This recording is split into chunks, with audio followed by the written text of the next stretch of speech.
Yeti, yeti, bo betty, banana, fana, fofetti, fifa, momedi, yeti.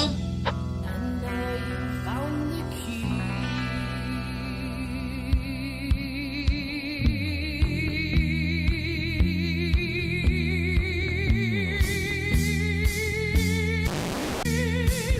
Bunions and Dragons!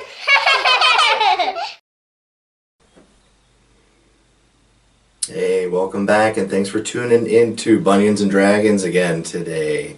Bunions and Dragons is just basically our video log of our adventures. Today we are covering what happened in our last session with Storm King's Thunder. So the quick spoiler alert disclosure, it is a published module by Wizards of the Coast. If you have not played it and you intend to play it, maybe you want to move on to one of our other Bunions and Dragons episodes. Let's check to see what I've got by way of our adventure within my version of the Necronomicon. Klaatu, Barada, necktie. Yeah, I basically said it. Okay, so when we last left off, our party had just defeated one of the barbarian tribes as they were trying to recoup from this battle. On the eastern horizon, we noticed another band, a larger band of additional barbarians. Apparently they were hunting the ones that we had just slain, and the party was even bigger and more formidable. What are we going to do? There's a little talk among the party members. Jellyman was definitely beaten up. He almost died and has come back. His magic is weak. He doesn't have much by way of mojo. Hey, I'm standing right here. And Bardacious is pretty well tapped out as well. Even though the fighters are still in pretty good shape, we're not sure we have the magical support that we're going to need for backup. So we do what any smart party does, and we run. He who fights and runs away shall live to fight another day. In the other direction. The other barbarians give chase, however our party is able to elude them. And our Dungeon Master awards us 100 experience points for that encounter.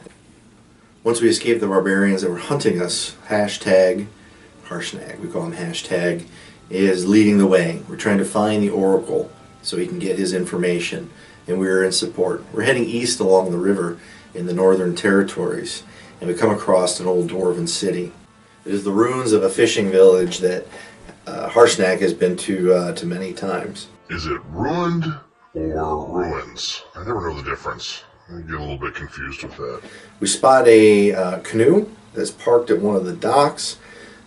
We look around, there's nobody in the area, but Harshnag says that any signs of civilization is very unusual. As we're exploring the area and trying to figure out who might have ridden this canoe into town, we're set upon by 6 yetis. Yeti, yeti, bo betty, banana, fana, fofetti, fifa, momedi, yeti. Jellyman has been able to rest up in the meantime and has a fireball at his disposal. It was a good one. 29 damage to those who did not pass the saving throw. All but 2 did. So Jellyman wiped out a good part of the Yeti contingency. How do I like my monster enemies? Charbroiled, I would say. Of the remaining 2, the remaining party slays one of them, and one of the other Yetis is actually able to escape. 840 experience points for that encounter. We'll go back to inspecting the canoe a little bit. Looks like about a 3-seater, could fit 3 human-sized people in there. It is serviceable. It looks to be in good condition, and it has the word cilantro on the side of the canoe. In exploring the old buildings, it becomes increasingly evident that this was a fishing community. Within the building that was used for the processing of the fish, we found some old fish prepping tools, and Wolfgang picks up a fish scaler and a small fillet knife and puts it into his pack. Well, the DM wouldn't have mentioned it unless it was, important, so I'd better take it, right? I mean, right? So we ate roasted Yeti around the campfire, and we talked to Harshnag a little bit more about Who are the well-known giants in this area? Who might we run into that could either pose us a problem or be an ally? Harshnag tells us about another frost giant, Spardborg, and he can be found in the western part of the world, in the land of moving ice. Jellyman's starting to see some of Hashtag's Don't you dare say value. That lazy, good-for-nothing giant. I love him. benefits of having him in the party, but he does question his motivation and asks him if we do run across an evil frost giant, one that would do us harm, would Hashnag have any problems killing that frost giant? To which he replied, and was believable, that he sure would.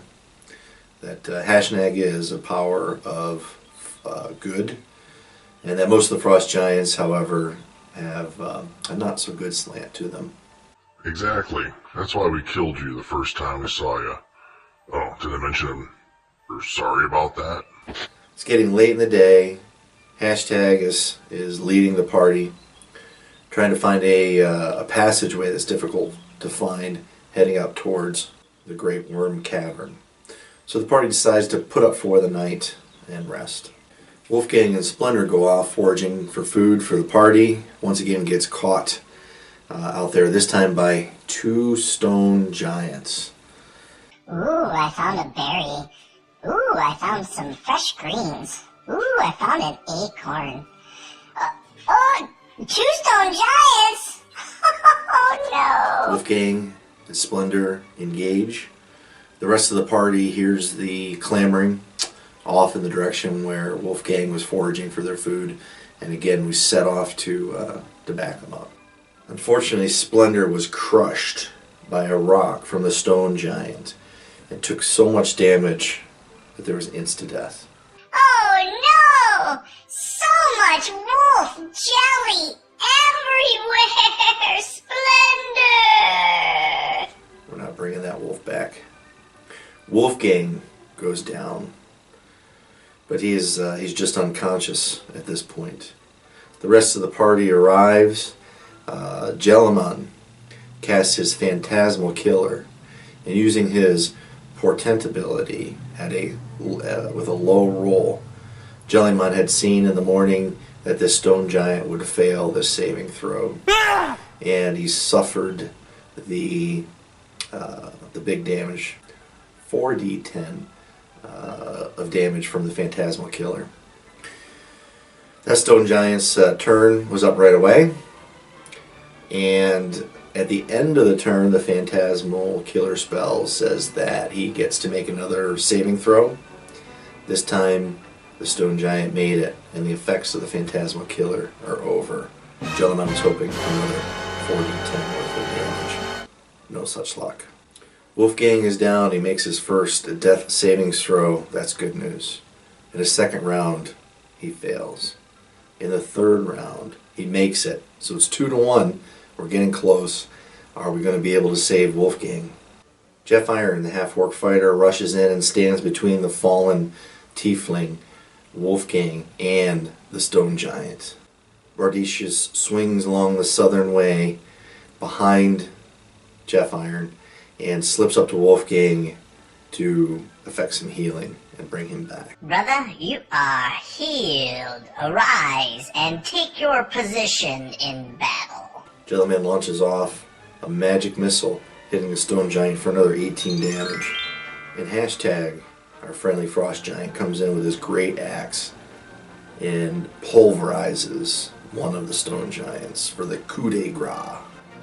Jeff Iron uses his action surge and gets in 4 attacks on his stone giant opponent for a total of 10 points of damage. Oh, a lot of activity, not a lot of results.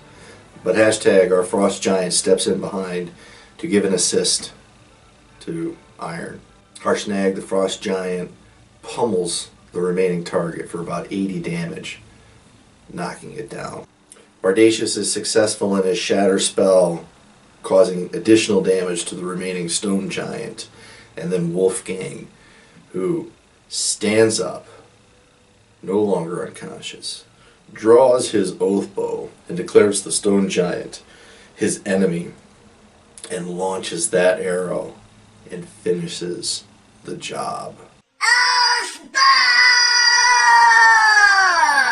And searching the area and on the stone giants, they find the remains of a tombstone. They also find a riding saddle and a giant-sized necklace filled with semi-precious stones with an estimated value of 500 gold pieces. The encounter with the two stone giants also brought each player quite a bit of experience. 1,160 experience points each. We gather up the fallen wolf, Splendor, his body crushed and bruised. Hashtag picks up Splendor, puts her into a sack. Says we are off to find a great druid. They say, the party says some fine words of Splendor and mourn Splendor's passing. They put in for the night. And as they're falling asleep, Wolfgang asks additional questions of Hashnag about this great druid. It is our frost giant friend's hope that this great druid may have the power necessary to restore Splendor. In the morning we start to head south to the Lurkwood. Hashtag tells us stories of barbarians lurking in the area. Goblinoids, wolves, and dire wolves. What's in store next for the party as we not only seek the oracle for the information for Harshnag, but also the restoration of her fallen wolven friend, Splendor. Tune in next time to find out where we go in Storm King's Thunder. Thank you for your comments below. Let us know what you thought and share this video with your friends. Thank you kindly.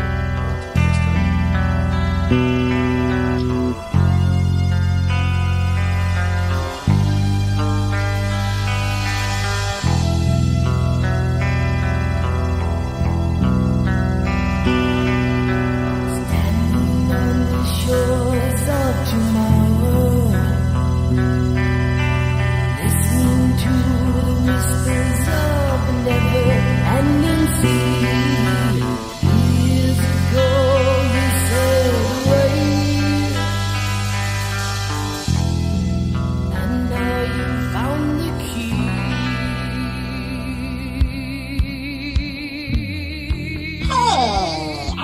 Right here.